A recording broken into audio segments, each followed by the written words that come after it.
السلام عليكم ورحمة الله وبركاته. ازيكم عاملين ايه؟ يا رب تكونوا بخير. وفيديو جديد هنعمل مع بعض النهاردة طاجن المسقعة الجميل كده مع بعض. زي ما احنا شايفين شكله وريحته وطعمه بجد تحفة تحفة.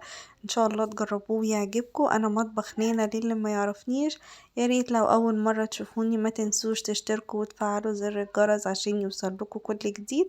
ويلا بينا نعمل بقى مع بعض طاجن المسقعة الجميل الخطير دوت ونشوف عملناه مع بعض ازاي. طبعا احنا عارفين الحاجات عندنا سهلة وبسيطة ومش مكلف خالص. اول حاجة بجيبها معايا البتنجان الرومي، طبعا على حسب الكمية اللي انت هتعمليها او الكمية اللي انت بتحتاجيها. احنا بنجيب حسب الكمية اللي احنا بنحتاجها. معايا بتنجان رومي، هبدأ اني اقطعه كده دواير بالشكل اللي احنا شايفينه مع بعض. وطبعا الطريقة اللي تناسبك، حابة تقطعي البتنجان بالطريقة دي، حابة تقطعي بطريقة تانية مفيش اي مشكلة. حابة تشيلي القشر كمان، في ناس بتشيل القشر بتاع البتنجان بس هو مفيد ومغذي جدا، فياريت منشيلهوش لانه فيه غذا. ببدأ اقطع البتنجان بالطريقة اللي احنا شايفينها مع بعض. والبتنجان طبعا بيتقطع بالطريقة ديت، وهبدأ كمان اقطعه نصين.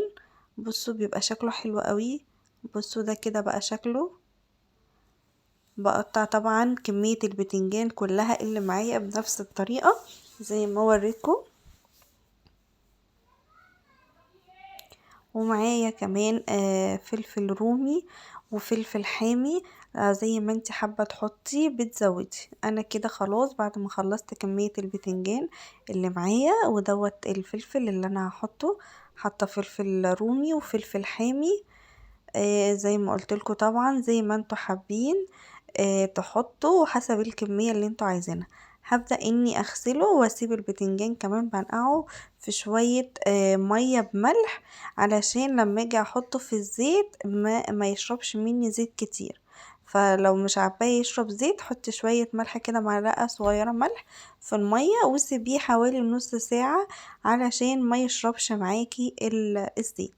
بعد كده بجيب الطاسة وبحط فيها زيت وبسيبه يسخن، اهم حاجة يسخن كويس قوي. وبعد كده بحط عليه البتنجان وبطلعه على ورقة زبدة علشان يشرب معايا الزيت اللي هو شربه. بس زي ما قلتلك الملح بيساعد في ان البتنجان ما يشربش زيت كتير. كده بعد ما حمرت البتنجان وطلعته على ورق الزبدة وسبته يتصفى من الزيت بتاعه يشربه. وبعد كده بجيب صلصة وبعملها بالثوم. صلصة المسقعة بتتعمل بالثوم احلى كتير من البصل. بحط عليها ثوم وبقلبها مع بعض كده. وكمان ما بتكونش خفيفة، بتكون تقيلة شوية علشان زي ما احنا عارفين ان صلصة المسقعة بتكون تقيلة شوية. وكمان مشغلة الفرن بتاعي، بكون مسخناه وهبدأ اجيب الطاجن وابدأ ارص فيه البتنجان بتاعي.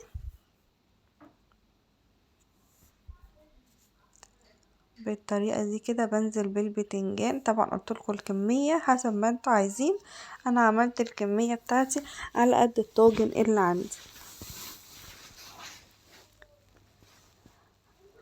هبدأ ارص البتنجان في الطبقة الاولانية كده، بحط البتنجان